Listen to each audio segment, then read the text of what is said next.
देखिए कि नथिले अंधार देखिए आकाश देखिए भूमि देखिए आलोक देखिए मनुष्य देखिए बिल्डिंग देखिए गछ देखिए किछि न देख जगह गोटे किछि अछि कि कि जीवन देखछि कि भावतु किछि न देखिया जगह आखि बुझले अंधार देखले आखि खोलिले किछि न गोटे शून्य जगह कि केबे देखछि कि देखिनी किंतु से शून्य चेतना स्वरूप अंतर्मुखी हेले जाई देखा जीव से ही नारायण तेणु करी नारायण डाक्तर नारायण नुहे रोगी भी नारायण आम गुरुदेव कहती श्रीमन्नारायण नारायण नारायण श्रीमन्नारायण नारायण नारायण लक्ष्मी नारायण नारायण नारायण श्रीमन्नारायण नारायण नारायण नारायण नारायण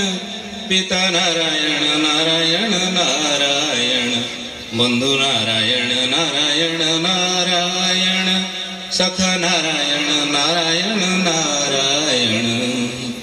रोगी नारायण नारायण नारायण वैद्य नारायण नारायण नारायण सर्व नारायण नारायण नारायण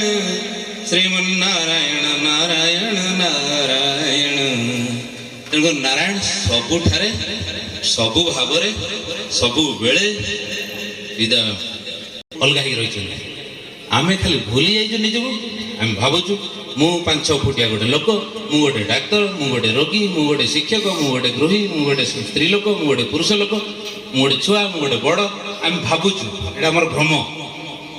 प्रकृति रे हमर निजर स्वरूप सेटा नुहे भगवान आमको मनुष्य जन्म दे केवल निजक चिन्हिया आउ कौन जीव भितर से क्षमता नहीं बोलिकी मानव जन्म सब श्रेष्ठ बोली कहुच आमको जन्म देते धरापृष्ठ आम आसना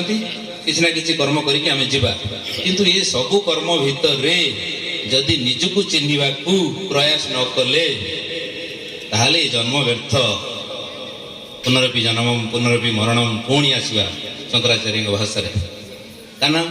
सपोज प्रथम श्रेणी पाठ सब सारिदेला द्वितीय श्रेणी को जीव द्वितीय श्रेणी पाठ सारे तृतीय श्रेणी जीव मनकर प्रथम श्रेणी पढ़ुवा पिलाटा वर्षे पढ़ी सारा भी प्रथम श्रेणी जहाँ जहाँ पढ़ा दरकार से पढ़ी नहीं सार कौन कहे आउ वर्ष रखिदिव से शिखिनी द्वितीय श्रेणी पढ़ुवा जिनस से सारी पाइला नहीं बुझी पारे आउ थे रखिदिव आउ वर्ष से भाया आमको ये जो जन्म मिली यदि ये जन्म रे आम निजको न चिन्हले आम किए कौटू आसचु आमर स्वरूप ये मनुष्य स्वरूप ना आम किए अलग आत्मस्वरूप कौन आम जो न चिन्ह पाइले ताले मृत्यु बेल को भगवान कहे ये चिन्ह पाइलानी गोटे जन्म नष्ट होगा आउ थे जन्म दे दियो से क्लास एमती पुनरपि जन्म चलती जे पर्यंत आम न चिन्ह निजको जिते निजको चिन्हवा जानी मुझे रक्त मांसर शरीर नुहे ये मन नुहे मो बुद्धि नुहे मुझे इंद्रिय नुहे मु आठार अलग किसी गोटे मोर स्वरूप कौन मु कौटू आसी कौटी जीवी ताहले आउ से जीव बारंबार ये धरा पृष्ठ आसो नहीं आम कौन कहती पुस्तकालय पुस्तक मिले से विद्यालय विद्या मिले भोजनालय भोजन मिले भगवान गीतार कहते ये संसार हूँ दुखालय ये सुख मिल नहीं आम भावुचु दुख को सुख मणिकी आम रही संसार को आसो मैंने संसार अन्य ना हूँ दुखालय दुख ही मिल तेणुक ये दुख रू निवृत्ति पाइबा ये संसार को छाड़ा पड़ो एमती मूर्ख भाव में छाड़ा नुहे ज्ञानी भाव में छाड़ा पड़ो निजक चिन्ह छाड़ा पड़ो ताहले शाश्वत सुख जो सुख जो आनंद भगवान को स्वरूप कहते आनंद स्वरूप से आनंद सब आम रहा ना से आसवा अच्छी ना जीवा अच्छी तेणुक ये यज्ञ आपण मैंने आयोजन कर आध्यात्मिक परिवेश कर मूल उद्देश्य हूँ निजक चिन्हवा ये जो लिखा है भज शून्य ब्रह्म नाम अणाकार जप ठूल शून्य व्यक्त ठाकुर शून्य ब्रह्म नाम अणाकार जार आकार ना किंतु आकार रूप में देखुचु मनीष आकार देखुचु गछ आकार देखुचु ये पेंडाल आकार देखुचु विभिन्न आकार ये आकार आमको भूल दौर अणा भितर अणाकार सब लुचिक रही ये जिते आकार देखुचु चारिड़े ना ये आकार सब भूल दौर ये जे प्लेट ये पो प्लेट ये मूर्ख ये पंडित ये अमके से समके आम देखिए आम भूलुचु सब आकार को देखिए ଭିତରେ ଯେଉଁ ଅଣାକାର ଅଛି ଲୁଚିକିରି ଠୁଳ ହେଇକି ରହିଛି ଜପ ଠୁଳ ଶୁଣେ ଠୁଳ ହେଇକି ରହିଛି ଏ କୋଉଠି ଗ୍ୟାପ୍ ନାହିଁ। ଏଇଠି ଭଗବାନ ଅଛନ୍ତି ଏଇଠି ଟିକେ ଛାଡ଼ିକି ଆଉ ଟିକେ ଭଗବାନ ଅଛନ୍ତି ମଝିରେ ନାହିଁ ସେମିତି ନାହିଁ ଠୁଳ ହେଇକି ରହିଛି। ଠୁଳ ମାନେ ସବୁ ଲାଗିକି ରହିଛି ତାର ବାଉଣ୍ଡ୍ରି ନାହିଁ ତାର ଗୋଟେ ବାଉଣ୍ଡ୍ରି ନାହିଁ ଅସୀମ। ସେ ଅଣାକାର ପୁରୁଷ ଯିଏ ନା ସେ ତା ଭିତରେ ଗ୍ୟାପ୍ ନାହିଁ ଛାଡ଼ିକି ରହିନି। ଭାଗବତରେ କୁହାଯାଇଛି ବ୍ରହ୍ମାଣ୍ଡ ମାଳ ମାଳ ହୋଇ ତୋଲମ କୋପେ ବିରାଜେ ମାନେ ମାଳ ମାଳ ଆମେ ଗୋଟିଏ ବ୍ରହ୍ମାଣ୍ଡ ଗୋଟିଏ ସୂର୍ଯ୍ୟ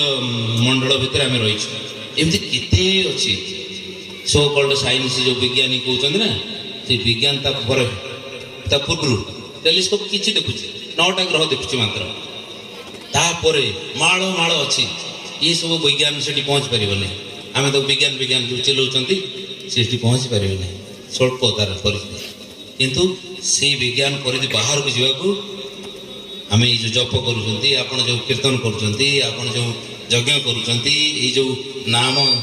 କୀର୍ତ୍ତନ କରୁଛନ୍ତି ଇଏ ଆମେ ଯଦି ସେତିକି ପ୍ରଚେଷ୍ଟା ନ କଲେ ଜୀବନ ବ୍ୟର୍ଥ ହେଇଯିବ। ତେଣୁକରି ଆଜିର ସନ୍ଧ୍ୟା ଆପଣମାନଙ୍କ ଗହଣରେ ପହଞ୍ଚି ବହୁତ ଖୁସି ଲାଗିଲା। ଆପଣମାନେ ସେଇ ପୁଣି ଆସୁଛି ଆମ ଚେଷ୍ଟାରେ ଆସୁଛି କି ଆମେ ଜଣେ କହିବେ ଯେତେ ପୃଥିବୀର ଶକ୍ତିଶାଳୀ ଧନୀ ଲୋକ ସାଧାରଣ ଗରିବ ଲୋକ ପାଖରୁ ଆରମ୍ଭ କରି ପୃଥିବୀର ସବୁଠାରୁ ଶକ୍ତିଶାଳୀ ଲୋକ ତା ଆୟତରେ ନିଶ୍ୱାସ ନାହିଁ। ଯେଉଁ ନିଶ୍ୱାସ ଭିତରୁ ଯାଇଛି ସେ ପଦକୁ ଆସିବ ବୋଲି ଗ୍ୟାରେଣ୍ଟି ନାହିଁ। ଯେ ପଦକୁ ଯାଇ ସେ ଭିତରୁ ଯିବ ବୋଲି ଗ୍ୟାରେଣ୍ଟି ନାହିଁ। କେଉଁ ମୁହୂର୍ତ୍ତରେ ଅଟକି ଯିବ ବାହାରକୁ ବାହାରିକି ଅଟକି ଯିବ କି ଭିତରେ ରହିକି ଅଟକି ଯିବ କେହି ଜାଣିନି। ଇଏ ତା ହାତରେ କୁହନ୍ତି ଆମେ ଯେତେବେଳେ ମା ପେଟରୁ ଜନ୍ମ ହେଉଛନ୍ତି ନା ସେ ଜନ୍ମ ବେଳରୁ ଆମର ନିଶ୍ୱାସ ଗଣା ହେଇକି ଆଇଛି। କେତେ ନିଶ୍ୱାସ ନବ ପୃଥିବୀ ପୃଷ୍ଠରେ କୁହନ୍ତି ହେ ଆଉ ଟିକେ ଆଗରୁ ପଳେଇ ଆସିଥିଲେ ମେଡ଼ିକାଲ ବଞ୍ଚି ଯାଇଥାନ୍ତା। ନିଶ୍ୱାସ ଅଛି ନା ଗୋଟେ କ୍ଷଣ ଏପଟ ସେପଟ ହବନି ସବୁ ଯାକ ମେଡ଼ିସିନ ବସ୍ତା ଭିତରେ ପୁରେଇ ଦେଲେ ବି ସିଏ ବିଧି ନିର୍ଦ୍ଦିଷ୍ଟ ଜନ୍ମରୁ କିଏ କେତେବେଳେ ଯିବ କେତେବେଳେ ଆସିଛି। ତେଣୁ କରିକି ଯେଉଁ ଜିନିଷ ଉପରେ ବିଶ୍ୱାସ ନାହିଁ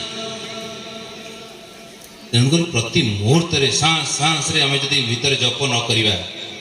ଆମେ ସେଇ ଯଦି ଜପ ନ କରିବା ତାଙ୍କ ସହିତ ମିଶିବା ପାଇଁ ଯଦି ଚେଷ୍ଟା ନ କରିବା ନା କେତେବେଳେ କେଉଁ ନିଶ୍ୱାସ ପଳେଇବ ନା କି ଆସିବନି କି ଆମେ ଜାଣିନୁ। ରୋଗୀ ଦେଖୁ ଦେଖୁ ମୋର ନିଶ୍ୱାସ ବନ୍ଦ ହେଇଯିବ କିଏ ଜାଣେ। ତେଣୁକରି ଭିତରେ ବି ଜପ ମୋର ଚାଲିଛି। ମୋ ଗୁରୁଦେବ ମୋତେ ଯେଉଁ ଦୀକ୍ଷା ଦେଇଛନ୍ତି ସେ ଜପ ଆମ ଦିନେ ବନ୍ଦ ହୁଏନି। ଶୋଇଲେ ବସିଲେ ଉଠିଲେ ସେ ଅଭ୍ୟାସରେ ପଡ଼ିଯାଇଛି।